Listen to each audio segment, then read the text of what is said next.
Are we doing this thing now? You have no choice. You're doing this thing now. But you Is look it super happening? comfortable. You look super comfortable. Are you recording for reals? We're recording for or is this reals. another dress rehearsal? No, this or is for reals. undress rehearsal. This is for reals. Listeners, he tried to get me to do an undress rehearsal. And I said, what do you mean? You told and me he you weren't started talking setting about up cameras and bid me remove my clothing. Bid you? Remove your petticoats. And I did it, listeners. I'm not proud. He was wearing a much bigger coat when he came in here. He also had shoes. I was also wearing a ball gown He lost those in the struggle. that I bought back in 1971. How you doing? How you enjoying Montreal? First of all, I know you're not here for long, but how you enjoying it so far? Me? I just got here yesterday, man. Yeah, it's not And long. we just had all day today and away tomorrow. You're going back to Toronto. Yeah, back to Toronto. How's filming treating you? Toronto, as the Irish natives call it. What? How's filming treating you? Yeah, good, man. You know, filmings are going as planned to links, quite smooth links. The good thing about the gig I'm doing is there's like 6 of us leads, and so the sort of obligation of the lead is divided by 6 in terms of your schedule. So you get loads of time off, man. Loads of time off to go around scratching at bins and annoying people and trying to steal their bum bags, or fanny packs as you call them in this part of the world. And evidently it gives you enough time to escape and go to another city. Escape another city, you. I'd like you to know, listeners, that the fella who masquerades as some innocent sort of hipstery bearded ex-wrestler, he tackled me on the street. He held me down and he put my face in the gutter and was like, if you don't come back to my studio, I'm going to find you, take your phone out and find all your family contacts and then send them a really horrible email, listeners. A terrible email. An email that would get me in so much trouble with my family. Because I'm gonna write it with an accent, so they're gonna think it's you. Yeah. Write it phonetically. Because I always send one hate email a year and it's around St. Patrick's Day. But it's first of all, it's crazy that I met you randomly. Mm-hmm. I think people should know that. Completely random. You're at the comedy club. Yeah, we say random. I think he's been insta stalking. You think it's a ploy? This was all a plan. We planned this. But you did what? You did 6 gigs, 6 of them gigs this week. This week, yeah, that was my 6th gig. Oh my god! How does that surprise you? You do 10-hour work days. Yeah, but I think it's the repetition that makes that feels extreme to me, man. You know, fair enough. Like to finish off a scene, you have to shoot it from 900 different angles, and that old Simpsons sketch comes to mind when Milhouse is playing Fall Out Boy, and the director goes, "Ah, yes, Milhouse, we will be done after we shoot from here and here and here and here." Look behind you, radioactive man. You have to do the same words 900 times. Yeah. But you guys have to do the same words but different, like 6 times in 1 week. You have to. It's the same fucking thing. It's the same thing I'm talking about. For us, more it's just that we're desperate alone. to me because it's in front of an audience. Yeah. It's desperate. It feels not desperate in a negative way. No, I know, but it's because you're alone. There's nothing you can hold on. There's no retake. Yeah. You either do it right. Yeah, exactly. Or you've done it wrong. Yeah, you're right. There's more of a fucking safety net when you do, TV and films and such. The other thing I have to tell you, listeners, is that he's been ramming a plastic funnel in my mouth and making me drink beer all evening. More than disgusting beer. You told me that the role that you're playing now is similar to something you've done before. Did I? In the sense that it's, I guess, let's say, superhuman. Or there's something to it, right? Spoiler. That you feel familiarity. Do you ever fall into a role? I was saying to you earlier that, like, the character I'm playing at the moment for the Umbrella Academy has similar veins to Nathan from Misfits, which was a character that I allegedly played about 8 or 9 years ago now. So, it's been fucking ages. So I just was like, well, I think it might be time to tread my toe back into that filthy water. Do you still feel immortal? What? Do you still feel immortal? No, man. I No. just turned 30. Mortality is real. Mortality taps you on the shoulder far younger than you suspect, young people. When you're 29 and 30, you start to notice tiny little changes with your body, just in the same way when you were 13 and a half to 14, perhaps 15 if you were me, right? And the odd grey hair. Your penis doesn't react as enthusiastically as he once did. It's like a battered tennis player. It's there, but it's just the strokes are slower. It's like Rafa Nadal's bad arm. Yeah, now.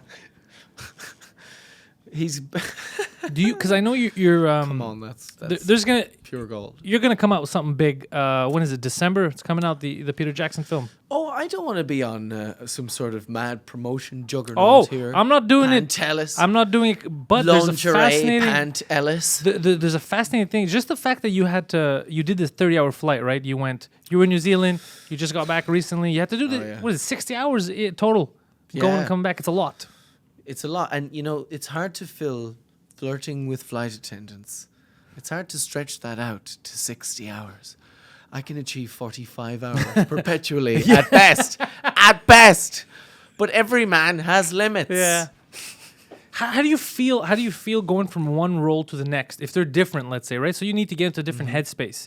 Is it a bit of a chore to get into it, or? You know what? You beat yourself up in terms of self-doubt on the way over to quickly do another role. For example, New Zealand recently was additional shooting stuff. You had to go in for secondary shots? Yeah, so which means, every film of a certain budget has the luxury of putting the film together and then going, oh, we need to fix this and we need to add that and we need to blah, blah, blah. Additional shootings. So I had to go from doing this character to going to New Zealand to do the character I did for like 6 months last year, but English, like proper English, totally different. And a bit of experience behind you goes a long way, because you get there and you go, oh yeah, I remember how to do this. Doesn't fucking, you just slip back in. It's muscle memory. I remember seeing fucking Ralph Fiennes in the Isle of Wight, right? For the Anthony Minghella Film Festival that was run by Minghella's family, like his siblings and his children. And they had Ralph Fiennes over because Ralph Fiennes did The English Patient and probably a few other Minghella films.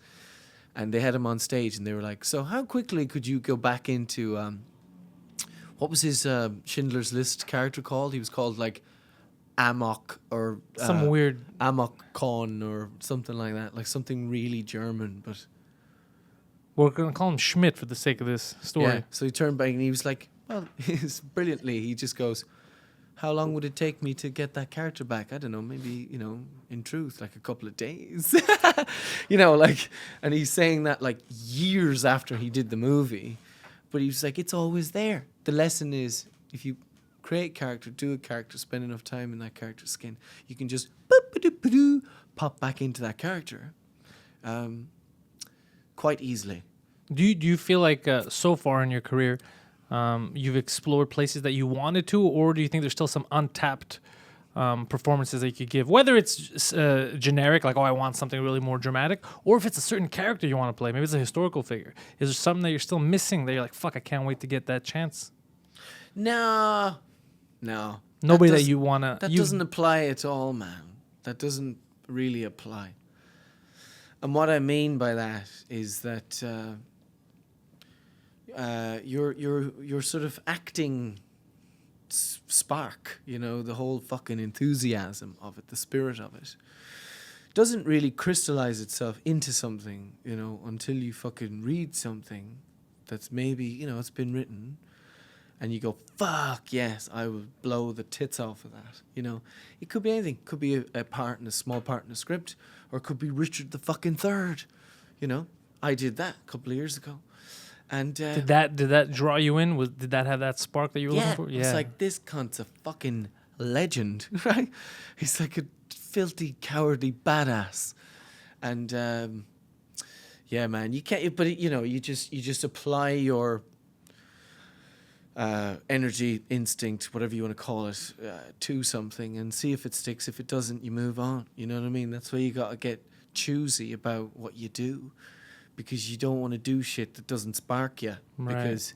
because it will end you up depressed as fuck. I did a thing when I was 24. It was a TV show I won't name because, fuck it, this is being published. Anyway, I was really bored and depressed and frustrated, right, when I was doing it. Right. And as I was bored and depressed and frustrated, I was watching like friends of mine, same age, going off and doing like big fuck off, these Hollywood movies that you yearn to be in your early 20s. Do you know what I'm saying?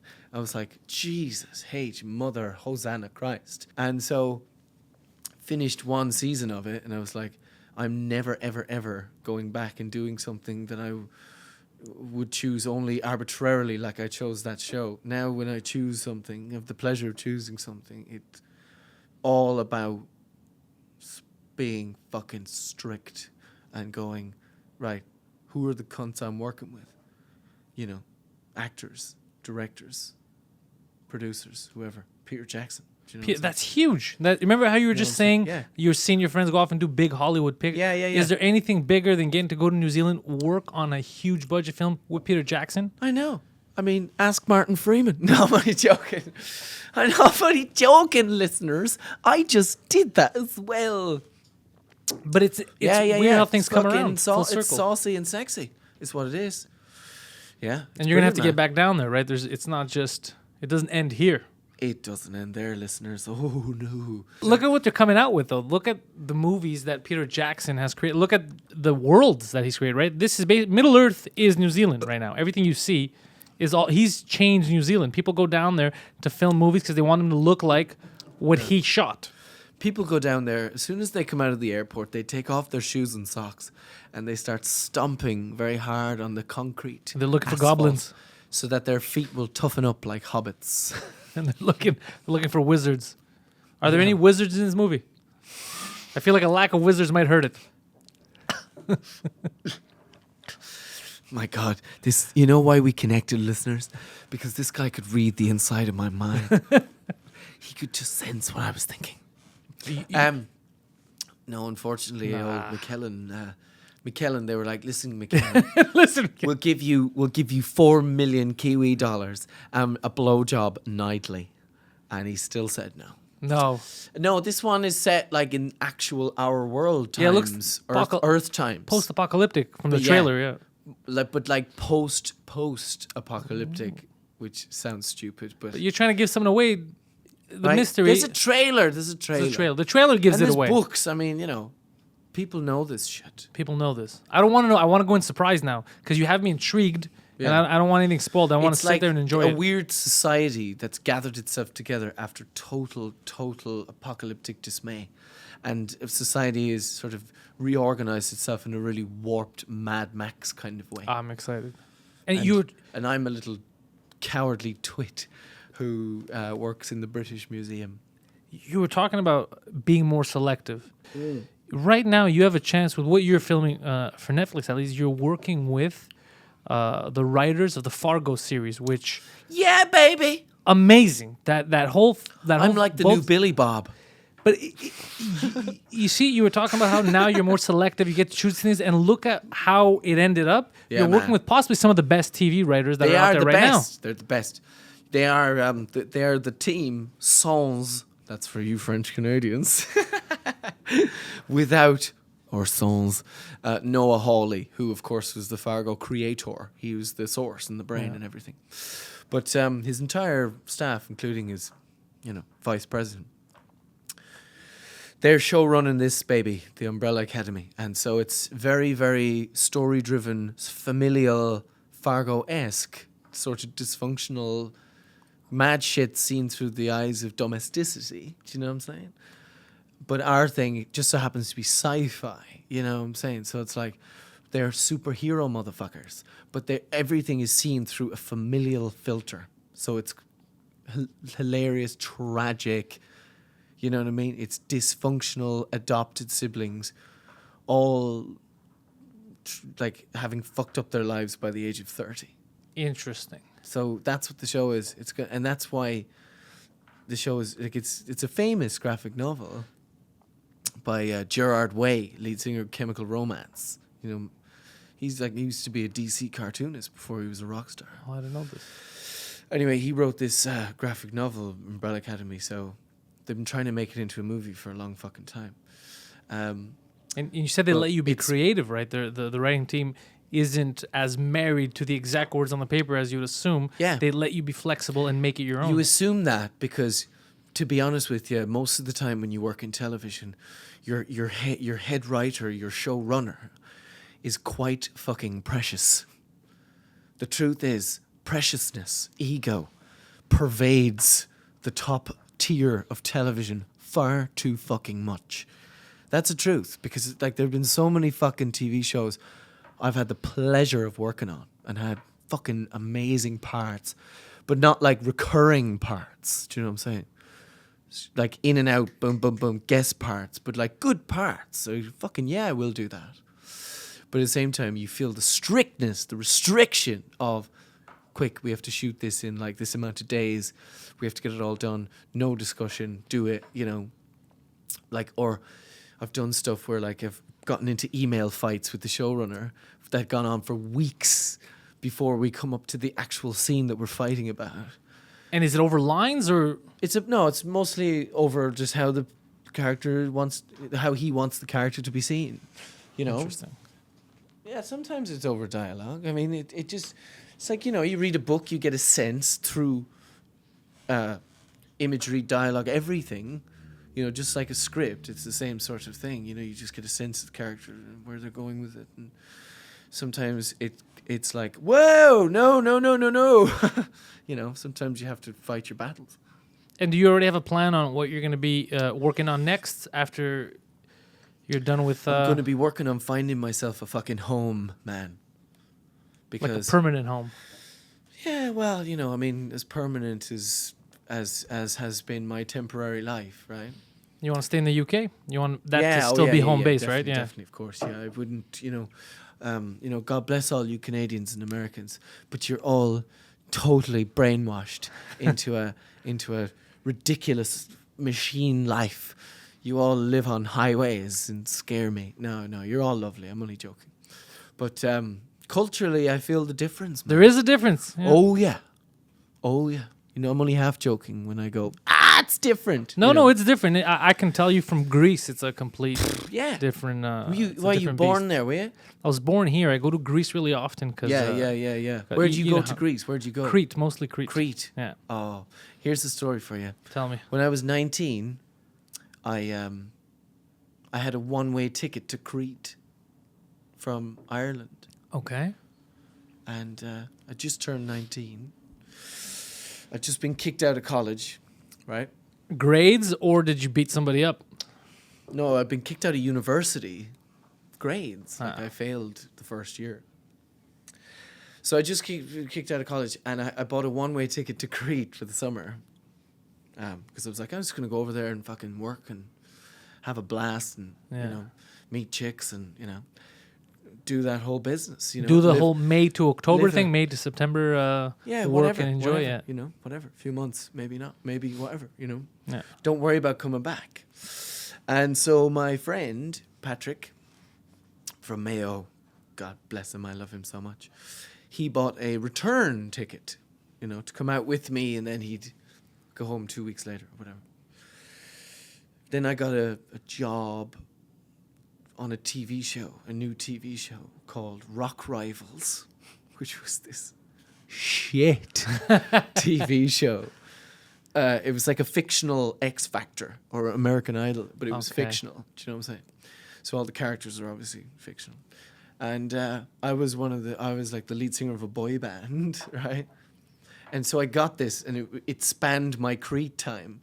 So I said to my mate Patrick, I was like, Patrick, here's my one-way ticket. I'm so sorry, man. Give it to whoever the fuck you want. I'm sorry. So I just never made it to Crete. But I was in Hydra. I was telling you earlier. Yeah. I was in Hydra. That was recently, right? Yeah, in September. How'd you like that? Except for the heat. Do you know what was cool about it, man? My friend who's a filmmaker, lovely fellow called Conor McDermott Rowe. Excuse me. Him and his now wife, Siobhan, they went to Hydra Island at first because they were like, Leonard Cohen lived here for like a few fucking years. Yeah. Some time, like a fair whack of time, wasn't it? It was like... Yeah, he was like one of the 5 or residents. 6 years or whatever. Yeah, long enough. So they were like, oh yeah, we'll go there. And then they continued to go there every year for a few years. And then Connor fucking proposed to her on Hydra. And then the following year we were all at the wedding in Hydra. And I was like, he was like, in his wedding speech, to 150 people, they were like, you're only fucking here because of Leonard Cohen. Because it's a direct link. Like, had he never been there, my friends would have never, dragged us all there. They could have gotten married anywhere, yeah. How did you like it while you were there, though? Oh, I loved it, man. It was beautiful. Yeah. It's like stepping back in time. Do you feel when you come from the UK, the culture... I come from Ireland, but yes, I live in the UK. Yeah, so you're living in the UK.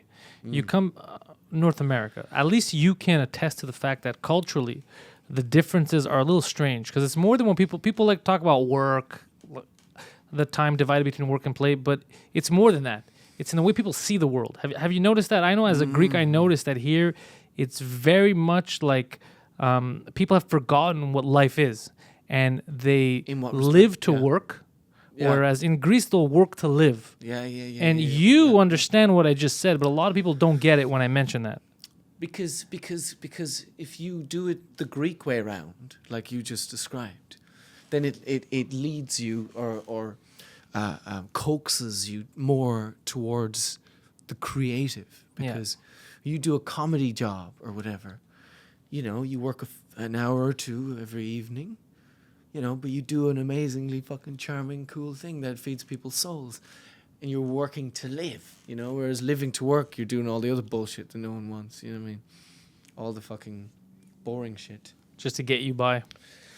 Yeah, and, I sometimes feel like, now this is a unique suffering, listeners, right? Not one that I'm not asking for any empathy when I say this. Sometimes I feel a unique suffering in a way that, like, thankfully, I've never been in need of money, and I've recently have been making a lot more money. Good, very good. Yeah. So I've never felt poverty. I've never felt real attachment in terms of like place. There are things about me that separate me from the typical rom-com, classic fall-in-love type movie. You tell me you never met someone that at least swept you off your feet a bit? Oh, I did, man. Yeah. I mean, to be honest with you, Sophia Boutella and she's a lovely actress she was my girlfriend for nearly 4 years. But we were broken up for most of last year. But we were together for, I suppose, 3.5 years all in all. And that still hurts, man, that we couldn't have made it work, in all truth. Was it work that got in the way? Yeah, It was a few things. A few things, man. A few things that are incremental, you know what I'm saying? Not consistent, but things that build up and. And you don't think that's a repairable bridge? I don't know. Who knows? Life has a fucking funny way of turning shit around on you. Who knows, man? How can anyone predict the funking future? That funky future. Everybody, let's get funky. Pull up to the bumper, baby. Do you ever, do you write at all? Do you like to write? I do, actually, yeah. Oh, there we go. Now I want to hear about this. What do you write?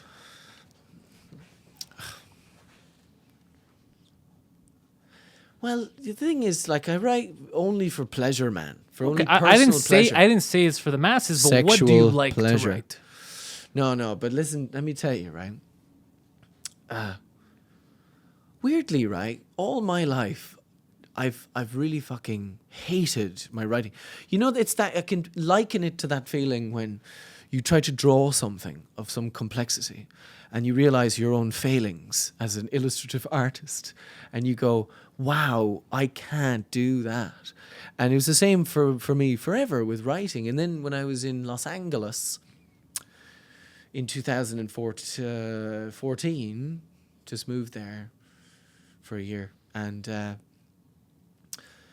I went to this charity gig with a mate of mine who was, he's a stand-up comedian. Went along and it was being sponsored by this magazine called Wild Fox. Maybe that's a clothing company. Anyway, whatever magazine did a charitable thing with Wild Fox, right? So I was talking to the sub-editor and she was like, oh yeah, you should do an article for our magazine. And I was like, yeah, I'll do an article. And she goes, all right, cool. What would it be about? And I went, it would be about shadow puppetry. What? Right? And she went, okay. All right, well, here's my email. I like how she went along with it. Yeah, but she was like, all right, yeah, cool. And then 3 days later, I was like, that joke was still niggling at me because she really expected me to write something. So I was like, all right, fuck it. I'm going to try and write something about shadow puppetry. So I started writing something about shadow puppetry. And I read a couple of paragraphs. I was like, this is so shit and boring. God, it makes me sick. I hate my writing. And then like a week and a half, 2 weeks later, I woke up in Los Angeles. I went in to take a shit. And I sat down on the toilet and I started writing the shadow puppetry thing. And it just wrote itself. And then I started tapping into a voice in my head that is the one to trust to lead you while writing. Do you know what I mean? Totally tangential, totally surreal, totally silly bollocks. Still on shadow puppetry. No, just one thing I wrote in shadow puppetry, but I've written hundreds of these things since. Just thought articles. And I've written a few scripts and stuff. I sold a comedy series there recently. Oh, nice. Called Rent Boys that me and my friend wrote. But it was very rough. Are you still going to have... Did you just sell it and you gave them all the rights? Or are you still going to have some kind of oversight on it? Maybe some production... We gave them all the rights to develop it, and to execute, as in to make it. Okay. So you sell it. One, you sell the rights, which means you get some money just for the thing. And then... if more scripts need writing, they'll pay you a script fee, which is extra. And then you get an execution fee, which means when the show actually goes into production, officially, you get more money. But I will level with you now. If you're a first-time writer with something, particularly, that all amounts up to fuck all. Yeah, there we go. It all amounts up to about fucking, I don't know, $3,000 or something. Maybe $12. You don't need to... $12 from the Kiwis. 12 Kiwi dollars. After tax. But, yeah, man. So, it'd be great to get it done, but I don't know. Now I'm signed up to Netflix forever. I can't do the lead in another television show as per my Netflix contract. Really? So now the Rent Boys thing has been seriously put on hold because you can't do it. I can't do it. I'm under contract and I would be probably sued. Here's a M. Night Shyamalan twist. Uh-oh. What if Netflix produces Rent Boys? Don't make my brain melt out of my nostril. Well, It's a great idea. They're producing all kinds of stuff. They are. They clearly trust you. The show needs... We're not at that stage, Okay. The show needs... we've written maybe 4 episodes. I'd say 3.5 being generous. And they need proper... they need a proper writer to come in and, shape them and stuff, man. But we still sold the idea, That's something. That's a victory. Yeah, we put a fair bit of work in it, so it was going to be me and Rupert Grint. There was no contract signed, but me and Rupert were going to be the 2 dudes. The 2 head writers or the two leads. All of that. And Paul Kay. Now, those of you who have never seen Pennies from Heaven, right? Check out Pennies from Heaven on YouTube. Paul Kay is an English comedian who plays a journalist called Dennis Pennis, right? who pretended to be a journalist for the BBC, and he goes up to really, really, really famous people and just takes the piss out of them. Oh, really? Totally slags them off. It's some of the best shit. Oh, it's so good, man. Like he goes to I think it was Helena Christensen, the supermodel, right? He goes to her, "Hey, can I tell you a joke?" Right? And he pretends to be from New York, right? And she's like, "Oh, okay." And he's like, "Okay, it's a joke about models." And she's like, "Oh, let me guess. It's like, oh, models are so stupid." And he's like, "Oh, well, wait for the joke. Wait for the joke." He goes, "Okay, so why did the supermodel, stare at the orange juice?" She's like, "Why did the supermodel stare at the orange juice?" And he goes, yeah, why? She goes, "Okay, why?" He goes, "Because it said concentrate on the carton." What did she say? And she's looking at him baffled. She's totally looking at him going, Why is this happening? "What?" She didn't understand. I think it's just right over her head. She didn't comprehend the Oh, joke. no. She's like, "Because it said concentrate on the carton." He's like, So embarrassing. looking at the camera going, "She's thick as pig shit." Oh dear. Yeah, no, he used to do amazing stuff. And he was going to play our perverted landlord who lived upstairs. Interesting. Interesting that the landlord lives upstairs. Normally, the landlord lives downstairs. Really? Well, normally, I guess. I don't know how you guys do it. I would not be closed to that change happening. No, But I don't think see why. No, that's yeah. the change Hollywood needs right now. They need to put the landlords upstairs. You know, in England, well, he's a pervert, and he keeps getting us to deliver things to his apartment and stuff. You know, there's loads of like upstairsy type stuff, but he could be downstairs. But Paul Kay would have been so fucking perfect, and actually Paul Kay was like, "I'll come on as a writer too," you know, to put faith in networks' heads. Right. So there's a experienced writer from the 90s. Come on. And Paul was going to bring on his writing partner, and then it all just went away again. Well, you were doing big things. It's not like you were fucking around. I was off giving Peter Jackson foot rubs. There we go. You know, the best advice I was ever given was, Peter Jackson said, "I advise you to give me a foot rub, because if you don't, I'll smash your fucking head in with this Gandalf staff." Don't me call them the hobbits. He walks around like they're a fucking street gang. They're all wearing bandanas. Yeah. The It's him hobbits are a new gang. It's him and 9 midgets. They run all of New Zealand. Yeah, Peter Jackson and 9 midgets. Oh, dude. Some of them are children. I don't know how, I guess, I don't know in the UK, when you were doing Misfits right here, at least in North America, if there's a big show, if there's a big show and Yes. a lot of teens are into it, Teens. the Filthy actors, hormones. yeah, the actors can't get fucking freedom. Anytime they walk around, they'll be harassed, autographs. Oh. Was it Are the you same? talking about the old Twilight Syndrome? That kind of shit. Was it the same for you when you were doing Misfits? Which is what I call Down syndrome. No, I'm joking. That's a stupid joke. It's a garbage movie. It's a whole shit franchise. But was it the same for you guys when you were doing Misfits? Because from what I know, it was a big show. Oh, yeah. Was it a time in your life where you're like, Yeah. what is happening? Why won't they leave me alone? Nah. Nah, No, they're that calmer in never- the UK. They don't. That never really swept me over, man. But did it happen? Well, nah. I mean, not to any great degree. We're not talking fucking Justin Bieber here, man. Yeah. But no, I'll tell you where it happened most regular, most common is Ireland. Because, of course, you know, Ireland is a small town of a nation.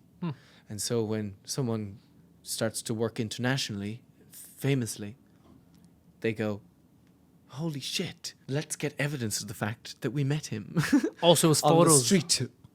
So, and also I was in an Irish TV show, which was quite popular, called Love Hate. Love hate. So in Ireland, it was tough for you. Said, did Conor McGregor steal your thunder? Because Yeah, he stole more than that. He stole my washing. he stole Off my the girlfriend. He washing stole just everything. How do you guys Stole feel my about laptop? You guys love- Scumbag. You guys love Conor McGregor, right? Yeah. I mean, good on him. Yeah. I mean, I can't speak for Ireland. I haven't lived there for many, many years. But yeah, good on him. Fair play. Yeah. I mean, he threw that fight admirably. Didn't he? Come on. It was suspicious. Come on, mate. Let's all speak the Queen's. Yeah. Is that what they feel in Ireland? Like, fuck, he threw the fight. He went in for the money. Threw it? Yeah. Wow. Here, I'll tell you this. They had the fight live, and it was like 4 a.m. or something in England land. And we were having a house party. But actually, me and my friend Patrick, who I mentioned earlier, we slept from midnight to like 2:30 because we were knackered. And then we woke up and we went and joined our mates. So they were all fucking drunk as fuck and more besides, right? And we all watched the game together, and then like 60% of the group were all like, he threw that was bollocks. Like that was like, oh, let's all just stand around until the 10th round and then knock me down, you know. And the other 40% were like, no way. That fight was organic as fuck. You're like, no, it wasn't. There's like two men just standing there in a queue facing each other. Yeah, well, I never got the side of what the Irish think and what they saw. I know when we saw it, we were surprised. I can't speak for the Irish. I don't know what they thought. You know what I'm saying? No. Like, I don't feel... Do you feel slighted? I don't feel very, very close to what's happening in Ireland, Irish culture anymore. Because how could I? Because most of the time, I'm never fucking there. You know? Do you want to be? Well, not long term. You know, I like going back, you know, but it drives me mad at the same time after a while. So, no, Where do you want to be? England? Mate, Jesus, I wish I knew. I've been asking myself that question for the last while. And just before I started this job, this Toronto job, actually the job before, which took me around Europe, this thing about Picasso called Genius. So anyway, before that, I was looking around for houses in London, flats, apartments. And I had an property agent who was like lining up all the viewings for me for all different places and fucking, you know, take a taxi around. It was like proper posh. As you might have picked up, my listeners, I've become a boastful, arrogant pig. Anyway, but what I mean is it was efficient, right? That's what I'm grasping at. And I saw 25 to 30 places. And the first place out of those 30 places I saw, I fucking loved. And then I compared 29 places to that place. And then I put in an offer. They agreed the offer, right? We agreed the whole fucking thing. And then, but it was conditional because it was all these things that needed to happen with the fucking property before, like, it was, you know, reasonable for someone new to move in. Like certain things with the flooring, whatever types of business, but also Japanese knotweed. And for those of you who aren't English botanists, right, Japanese knotweed was brought over from Japan, obviously, by English botanists because they went, oh, look how nicely this flowers. Oh, isn't it so pretty? And they brought the fucking knotweed over, and that shit destroys the buildings from underneath. Oh. It's like mental insane. And I remember my property agent, this buff South African man called Michael Lintz, proper white supremacist. No, he wasn't. No, he wasn't. I'm only joking. He's like the sweetest, loveliest man ever. But anyway, we were looking down the back of the shed at the back of this property that I was going to buy. And he saw the knotweed coming in over the fence from the next property down. And he was like, his face fell, dude. He was like, oh, no. And this was like a good 20 to 25 meters away from the actual house. But it goes under. It goes under to about 7 meters in every direction, diameter. Do you know what I'm saying? Oh, shit. 7 meter radius as opposed to diameter. And I was like, yeah, but we can get that sorted. And he was like, yeah, it's going to take time. It's going to take time. Anyway, so then I got these jobs. It was like, took me off to fucking wherever. So I was like, goodbye house. I'll find another one when I come back. Do you feel like you miss a home base since you're always on the go? Desperately, man. Yeah. Now, I'm going to use this forum to talk about my unique suffering. The suffering that's done in consistent luxury. Yeah. Now, most of you are going to really, really hate me for this. But you know what? Fuck you guys. Because I'm a person too. No, I'm only joking. No, you know, you get lonely, dude. You know, and it gets a bit fucking frustrating after years of storing your stuff that you love and cherish and that you've collected over the years, storing that in my case, in my parents' attic in Ireland, man, you know, because they're like, yeah, fucking put whatever. Yeah, we'll keep it. You know, you stick it in a van. Like you're heading off for 6 months to New Zealand. You just go, right, I'm going to keep all my favorite paintings. Because that's genuinely just like, honestly, God, wall real estate is what I've mostly sent back. You know, nothing major. But it's like it builds up over the fucking years, right? Yeah. So you're just like, I want somewhere that my kingdom, all the bits of my, you know, the whole is going to be greater than the sum of its parts, man. But let's bring the parts in. Fucking interesting. I'm thinking if it's going to be a location, kind of like you said, you might get the call and it's like, hey, the flat is ready. We got rid of this Japanese fucking weeds. You're good to move in. Or is it going to be a person? It might be a person that draws you to a certain place and you're like, fuck it, I'm living here. This is where I'm putting the paintings up. What do you mean, like moving in with someone? You never know. It could be something like that.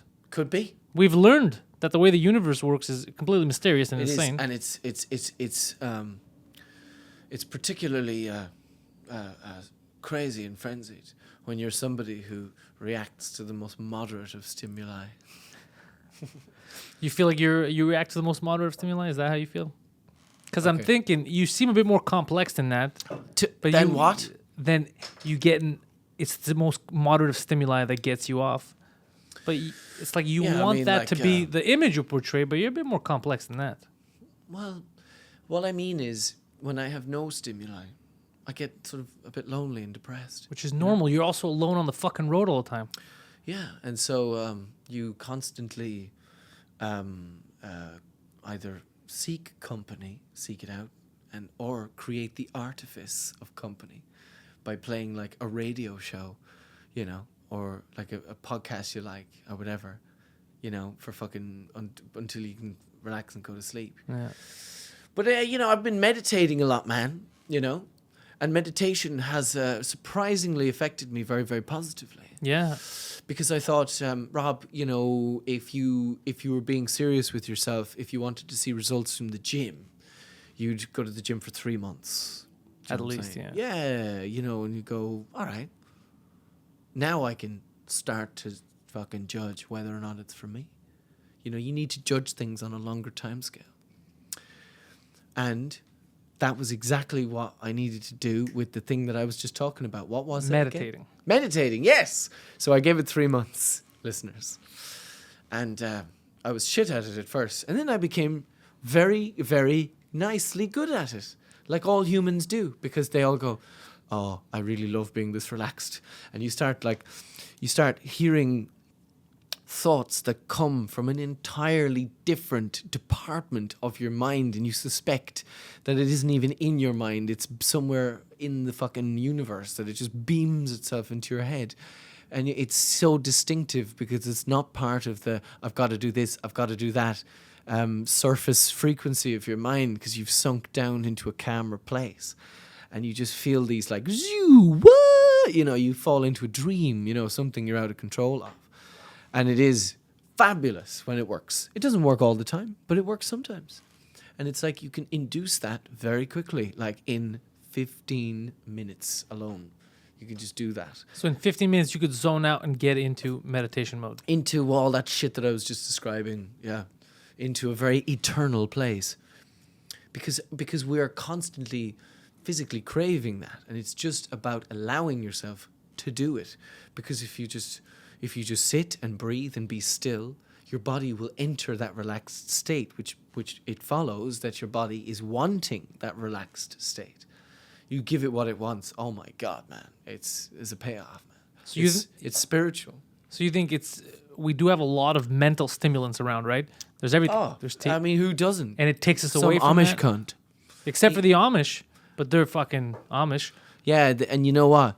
Like, I bet the day they see a cunt, like they're terrified to their core. They're like, ah! It's like a praying mantis. It's a monster. But is that you think that we have too many mental stimulants around that kind of deter us from that? And of course we do. Come on now. Yeah. Come on now.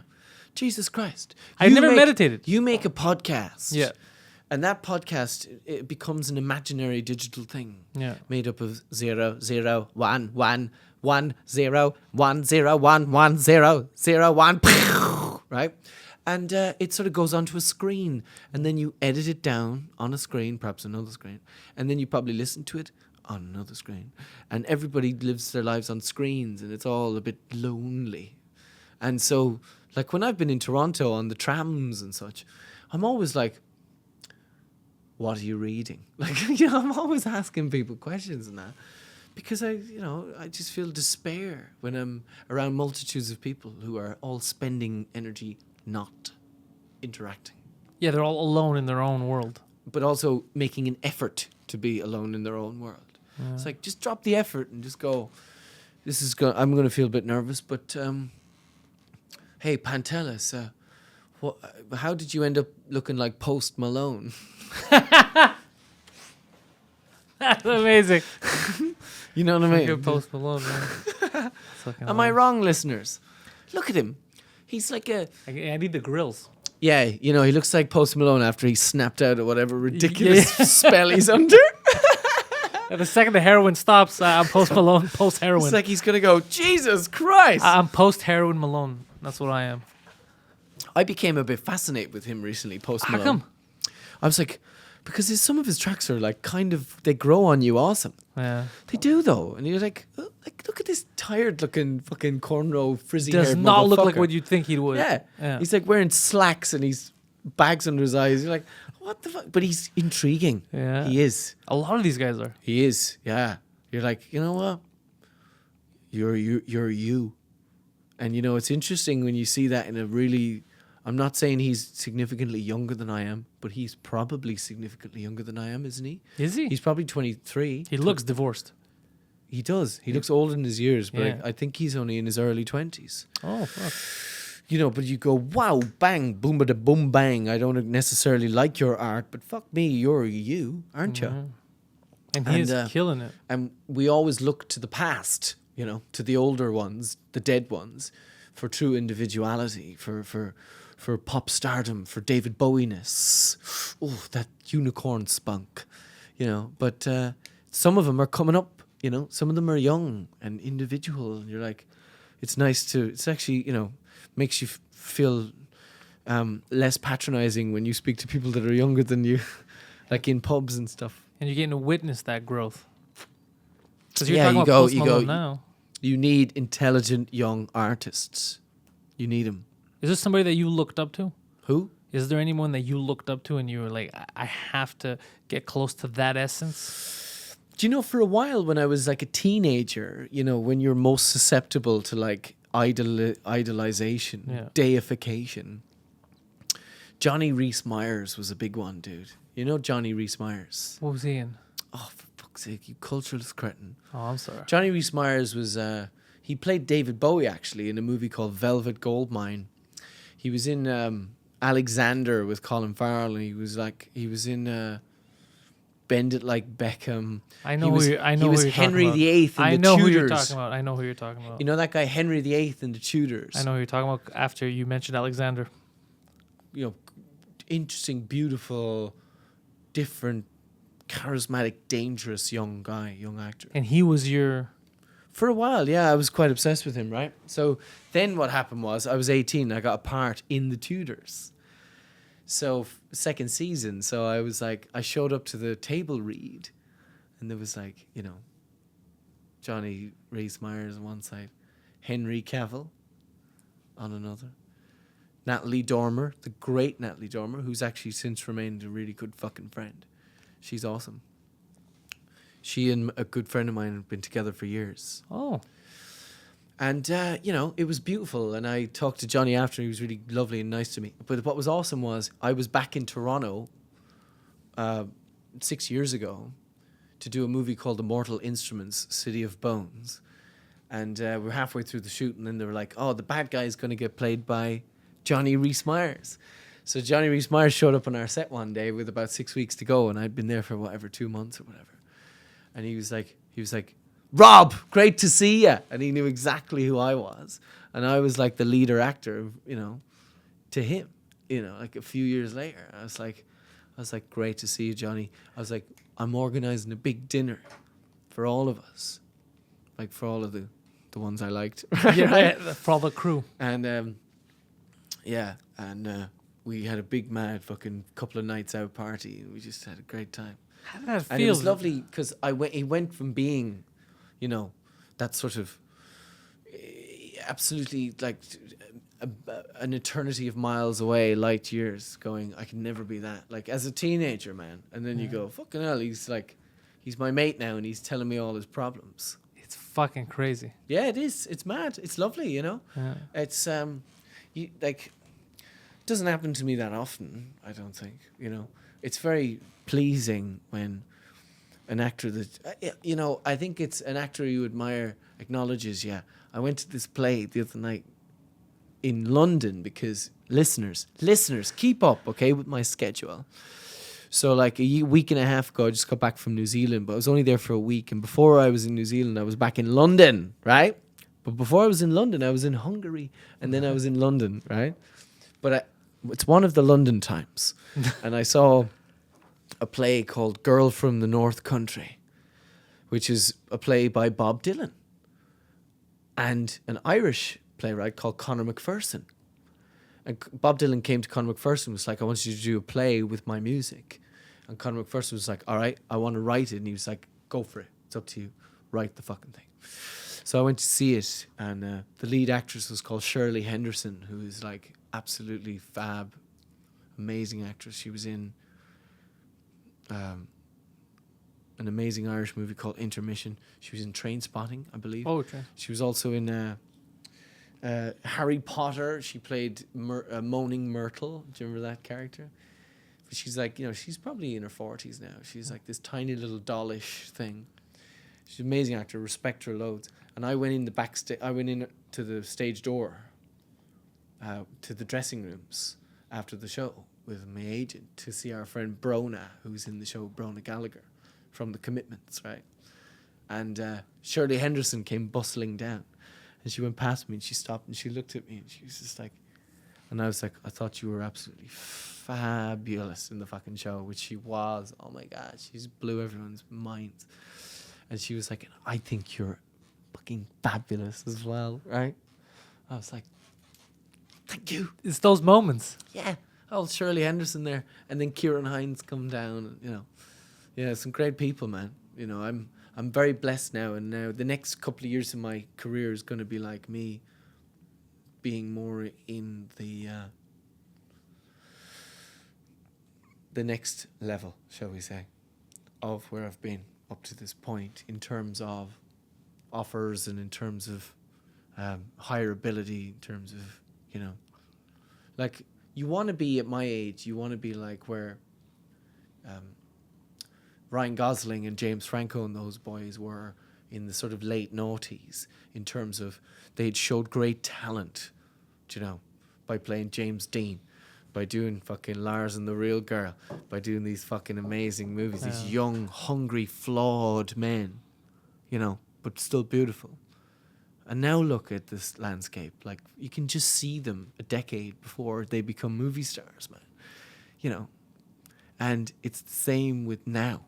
And I believe that if I play my cards right and I do the right thing, I am one of those guys. I think so. Yes. Definitely. I've got the ability, you know. I've got the flaws, baby. I work on them every day. I don't think there's any one person I've met that doesn't have the flaws. I'll tell you that much. I'd say this for you as a comedian, man. You are shit. Am I joking? No, garbage. listen. You're quality, man. You're quality. Yeah, you like it? You know, the great expositional reality of comedy is that when you go to a fucking comedy club, you'll watch the rookies pass the baton on to the more seasoned as the evening goes on. But them first 6 rookies, man, they are fucking painful. They are. Yeah, and God bless them. God bless them, yeah. You feel for them. Yeah.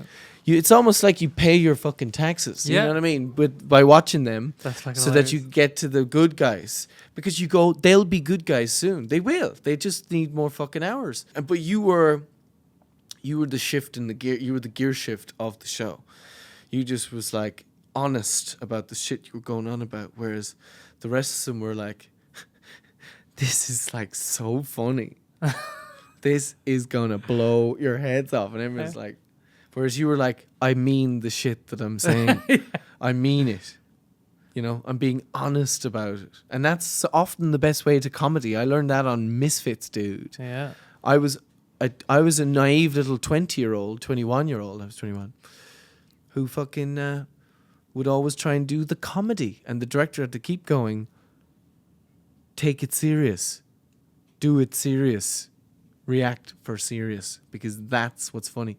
You're undermining the writing, the comedy writing, if you try to up the comedy in the reaction of the whole thing. Do you know what I'm saying? Yeah. So that's why we won Best Drama at the BAFTAs. Do you feel like that was a defining moment for you, that role? And I'm not talking about people. Of course it was. No, but I'm not talking about people seeing you. I'm talking about you as an actor. Do you feel like the experience changed Yeah. as an actor? Forget the eyes on you. Yeah, because do you know what? If you're thrust into an environment where they go, the more you take the piss and make a show of yourself and have a laugh with it, like the more we will shower praise upon you. And humans are susceptible to Pavlovian conditioning. Right. Because I swear to God, the more bacon they gave me, the more I performed, man. Serious. Yeah. And you know, I had a fucking great time. I had an awesome time. And I put my hand to the dramatic fire in terms of the difficult stuff. I did it, you know, a la Jim Carrey in Eternal Sunshine or whatever. And then again, when I did Richard III, like 2.5 years ago on stage, Richard the fucking Third, man. The opening night, having had done it for a week, the opening night, my friend Michael Ironside, you know the actor Michael Of Ironside course. from the 80s, your face lit up. You know Michael Ironside. Yeah. He's a good friend of mine, man. Like, because I did a TV show here when I was 16, that thing Young Blades I mentioned earlier. He was in that. And I came down into the lobby after the opening night. He came to see the show because he was in Europe at the time. He flew to London to see the show.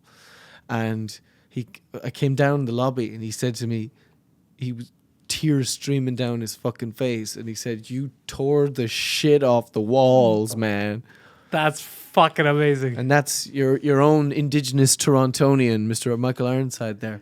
That's fucking crazy. That must have been a feeling and a half, right? Where you know that was an accomplishment. Because theater's not easy. People don't. It just absolutely was the best and most valuable acting experience There we go. I've ever had. The fucking luck. And I'll tell you one thing, man, for the vacuousness and oddness of our industry, the way I got that role, right, it was Richard III, but as part of a trilogy. So the trilogy was going to be Henry VI, Edward IV, Richard III, right? But Edward IV isn't a Shakespeare play. Edward IV was an adaptation of Henry VI's parts 2 and 3, sort of kind of edited and abridged, you know, to sort of shorten it, to make, instead of like Henry VI being 3 parts and Richard III, they just wanted to boom, Henry, Edward, you know, because that was the chronology of monarchs, right? So Edward was Richard's older brother, right? And they were the House of York, and Henry's the House of Lancaster. So we did this trilogy. Of plays, these 3 plays, right? And so they were 9 hours long, 9.5 to 10 hours long, right? And we were all in all of them. So like if you had a major part in the 3rd play, you played a small part in the 1st, and vice versa. Yeah. Do you know what I'm saying? Oh, fuck. So twice a week we did all 3 in one day. So the audience would come in at 11 a.m. and they'd leave at 11 p.m. The same audience would watch each. It's See, the 3 plays. This is uniquely a UK, maybe European thing. And a uniquely Trevor Nunn thing, because Trevor Nunn is one of the great theatricians of contemporary theatre. He trained and grew up under the great Peter Hall and John Barton, and those guys were the guys who wrote Wars of the Roses, the edited versions of Shakespeare that we were doing, because Trevor saw Peter and John's Wars of the Roses when he was like in his early 20s in Stratford. And it clicked. And he was like, I'm going to direct that one day. So he directed it with all of us. And I was his Richard III. But here's the mad thing about the business, the vacuousness I was going to mention, was the fact that I was in LA. I was living in LA at the time when he like sent me the script. So I was like, Richard the fucking III. At the time it was like Richard III or Henry VI. But the truth is, Richard III is a way better fucking role. Henry VI is like, he basically just like finds God and becomes like a really soft arsed God person. Here's the shakedown. Here's the bottom line. I had to do Richard III down Skype to Trevor Nunn, who was in London. Trevor Nunn, who'd been directing Shakespeare plays for 40 years, literally 40 years. And I had to do Richard III down Skype from LA. That was your audition. And then I got the part. That must have been a killer fucking audition if you got it through Skype. It was terrible. Really? Yeah. But he had faith? someone just said to him, he's good. He is good. Seriously, someone just went, no, he could do it. He will do it. He could do it. You know, but the audition did. I can't say for sure, man. Like I can't be the voice of others, but I can assume, based on my instincts over the years, that I tell you one thing. I think that audition did not help me getting the job. That's it. But the circumstances under doing that over Skype, yeah, it was everything's mental. working against you. It was crazy. You know, what they needed was people off the telly, and I think my being off the telly helped, you know, to get the role, which is what good. This is what you do. Yeah, we that's all what it's know for. the value. Yeah. And so it helped. And, you know, my point about all of that was, in terms of my negotiation with fear as an actor, which is a daily process. Every time you go to work and you do a scene, you have to negotiate with your fear, and you have to ask it how much it will allow you to do. You know what I'm saying? But every day I fight it, man. I fight the fear. And Richard III was a great, great, great lesson in fighting the fucking fear, baby. Because every time I felt like I wanted to turn my head away from that audience, I just retrained myself to stick my head out there and fucking let all the shit fucking go. And I swear to God, I had these transcendent experiences on that stage, man. I all the walls of the theater fell down, the audience melted away, and it was just me and a light in pure mad Shakespeare fucking Richard III delirium. I had a profoundly, profoundly positive experience. Absurd. And everyone was like, you're good at Shakespeare, dude. Yeah. Yeah. Everyone's like, how the fuck do you... One chick from Alan Partridge, you know Alan Partridge? Mm-hmm. One chick who played his secretary. You know the chick who played his secretary? Alan Partridge. Remember, he was really mean to her all the time. I can't see a face in my head. Anyway, she came up to me after one of the Richard III. She was like, how the bugger have you done that? She's like, how the bugger have you done that? Like, how did you know how to do that? Because I've never done Shakespeare before. Now I'm just boasting. Wait, but hold on. That means you hadn't done it before. It was all organic. It's what you felt at the time. Like, this is how this needs to be expressed. And just going, I'm going to give no respect to the words here in terms of what you do, man. Because I'll tell you this, Richard the fucking III is a stand-up comedian. He's a stand-up comedian at first, because he comes out and he goes, now is the winter of our discontent, made glorious summer by this son of York. Right? And he tries to make the audience like laugh by being all sarcastic and shit. So you have to be a stand-up. So you have to get to the gag, which is what you're good at doing. You don't spend time on the setup. You bang, bang, bang, bang, bang through the setup, like all good comedians do, and then you arrive at the gag. You know what I mean? Like, and that's what Shakespeare. So you have to do with Shakespeare. And when actors chew every fucking word, because it has a fucking apostrophe in it, like bequeathed, they chew it all and they take too much time and they slow it down. And frankly, there's an epidemic of that going on in television as much as theatre. People taking way too much time to deliver lines of dialogue, and it makes very slow television. Very slow television. Podcast. Don't worry. Your phone hasn't broken. We're still here. You seem to be a big fan of stand-up. I know you like a lot of I the love a same. bit of stand-up. Dave Chappelle is my... Dave, you've gone straight to the top of the wank list. I've been masturbating into your face, your paused face, for the past 6 weeks. The latest specials? Oh, yeah. Yeah. No, but in all seriousness, I have been loving them specials. I mean, they're both... they're all 4 of them, dude. Have you seen, like, the more like, the 4? All of them. Jesus Christ. No. Love Chappelle. All in a... Well, it makes me realize that he was, as you say himself, gone for 12 years from showbiz. But he was writing material the whole fucking... I mean, he wrote 4 specials worth that came out in what? All in a year? Or all in a year and a half or something? Well, he had a lot to talk about. And also, his big thing is the honesty. You always get him. You don't get a character, right? Yeah, but I'm saying, like, who has the time to write 4 specials in the time that they come out? Yeah, well, I don't think it was all... I mean, a lot of the stuff he talks about is pretty recent, it's contemporary things. So he just reacted to what was going on around him. But it seems like masterful stand-up. He's masterful. Especially like the Bird Revelation, the second special where he sat on the stool for most of it. Yeah, unless he's doing this. That means he's laughing. It's like all that stuff when he's going on about like, oh, you can't make a lasting piece this way. It's hard to know how much of it has been written and rehearsed and so on. But what he's amazing at doing is making it all seem so organic. Yeah.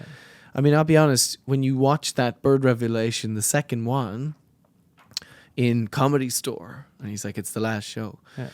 Those jokes are finely tuned, man. You can see that as a comedian. They're finely tuned. They're not improvised. No. They're not like, oh, I'm thinking about this. No. It's... And that doesn't cheapen them. I'm just saying that he's so good at selling the organic spontaneity of the whole thing because he gets sincere, doesn't he? He gets kind of earnest and goes, no, but you guys, like there's one joke he goes about Anthony Rapp, who was the guy who, as he said, shone a light on Kevin Spacey's sexual harassment. He's like Anthony Rapp, he goes, he was 14 years old at a party and Kevin Spacey, tried to have sex with him. It's like, just a qualifying statement. I've never been at a party that was any good that had 14-year-olds in it. And he's like, even when I was 12. It's fucking smart. Yeah, it's clever as fuck. And you're like, yeah, but he skirts around, a bit, silly way. But then he's this great joke. And he was like, Anthony Rapp, he carried that secret for 20-something years. And, I can't help thinking, if he'd only carried it for an extra 6 months, I would have found out what happens at the end of House of Cards. That joke is It's great. That destroyed me. He's so... That's why he's one of the greats. Because he can shift gears so well. Yeah. He can give you the honest Dave, act. And It's all an act. And then brings you back to what it was. It's supposed to be comedy. Yeah. So let me give you my truths. And let me entertain you. Let me give you the truth. Let me entertain you. But what's nice about that second special is there are jokeless passages. Yeah. Which, because you love him so much, You're willing to accept just taking a message without sugar. He goes on about Colin Kaepernick for like 15 minutes. Yeah, or a good something. while. Yeah, and I actually, as a result, I googled all the GoFundMes that should have maybe been started for Colin Kaepernick. But I did think in the back of my mind, it was like, Dave, you said you were going to start a GoFundMe for Colin Kaepernick in your special and you haven't done it. I was like, dude, you should have done it, man. Because he was like, I know you think, oh, that guy's rich and I don't have to give him my money, but you shouldn't think that because he stood up for people when his belly was full.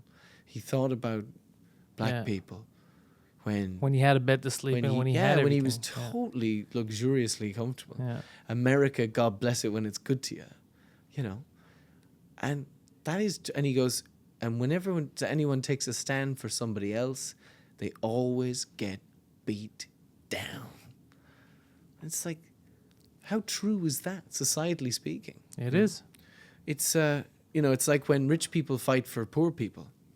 It's the first question is always, but aren't you rich? Like, what do you care? Yeah, this thing of like this hateful, cynical approach that the media take, to try to undermine people who are legitimately trying to change the world for the good. But of course, it benefits most media outlets to uglify things as best they can, because the more sensational and the more that they tap into emotions like anger and disgust and fear and shame and all that stuff, the more papers they sell, Yeah. Sadly. So we're living in a world that we can't trust. And also Pantelis, he's just taken out his flaccid penis out of his pants, and he's laid it gently on the table. Gently. Between the two of us. This was actually a Leonard Cohen song that he wrote. Yeah, for us. He just didn't know why he wrote it. But now he knows why. It just came to me. Before I let you go, what's the next thing people are going to see you in? What do you want them to check out? There's a movie just come out on Netflix, which I quite love, really truly, called Mute. Mute, yes. Check that out. I'm in that. Mm-hmm. Duncan Jones, Sam Rockwell, Alexander Skarsgård, Paul Rudd. Oh, fuck, it's true. Justin Theroux. Cyber noir. It's a fucking cool movie. It got torn to shreds by the reviewers. Doesn't matter. And then there's a movie coming out May 4th called Bad Samaritan, which is like a movie in which I'm a bad Samaritan. Where actually the trailer is online as well. Bad Samaritan. And it's like it tells you like the first 20 minutes of the movie, which is kind of annoying, to be honest with you. But hey, you know what, the trailer, people love it. People actually love the trailer. Like I've heard third-party people. Just a good trailer. Yeah, it's been good. But you feel like it gives away too much? I think if it gives away too much, yes. I always think that. They've been doing that a lot. Yeah, they have. And this trailer's like nearly 3 minutes. Okay. Do you know what I mean? Yeah, it's a lot of time. But anyways, coming out May the 4th, I'm the big, fat, sexy lead in it. David Nice. Tennant is the bad guy. You know David Tennant. And it's a good movie, man. It's a thriller, proper thriller. It's coming out like 2,000 screens or whatever in America.